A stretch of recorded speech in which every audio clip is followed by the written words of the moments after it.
গাজায় যুদ্ধবিরতি ইস্যুতে ফিলিস্তিন ও ইতালির প্রধানমন্ত্রীর বৈঠক। ফিলিস্তিনকে স্বাধীন রাষ্ট্র হিসেবে স্বীকৃতি দেওয়ার আহ্বান। গাজায় চলমান ইসরায়েলি আগ্রাসন ও মানবিক পরিস্থিতি নিয়ে রোমে বৈঠক করেছেন ফিলিস্তিনের প্রধানমন্ত্রী মোহাম্মদ মুস্তফা এবং ইতালির প্রধানমন্ত্রী জর্জিয়া মেলোনি। বৈঠকে গাজায় 7 মাস ধরে চলা ইসরায়েলি সহিংসতায় যে মানবিক বিপর্যয়ের সৃষ্টি হয়েছে সে সম্পর্কে মেলোনিকে অবহিত করেছেন মুস্তফা। এছাড়াও পশ্চিম তীরে ইসরায়েলের আন্তর্জাতিক আইন লঙ্ঘন এবং অবৈধ বসতি স্থাপনকারীদের সহিংসতার বিষয়গুলো আলোচনায় উঠে আসে। এ সময় মুস্তফা বলেন, এখন আমাদের মূল লক্ষ্য হলো গাজায় চলমান গণহত্যা বন্ধ করে মানবিক বিপর্যয় দূর করা, যেন সেখানকার মানুষ প্রয়োজনীয় সেবাগুলো পেতে পারে।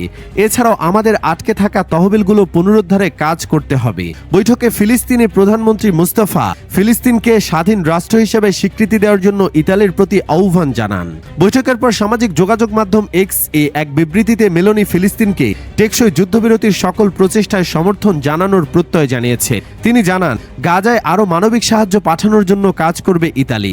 এছাড়াও 2 রাষ্ট্র সমাধানের ভিত্তিতে একটি স্থায়ী শান্তি প্রক্রিয়া শুরু করার উপর গুরুত্ব আরোপ করেন মেলোনি। গত সপ্তাহে ইউরোপের দেশ স্পেন, নরওয়ে এবং আয়ারল্যান্ড ঘোষণা করে আগামী 28 মে ফিলিস্তিনকে একটি স্বাধীন রাষ্ট্র হিসেবে স্বীকৃতি দেবেন তারা।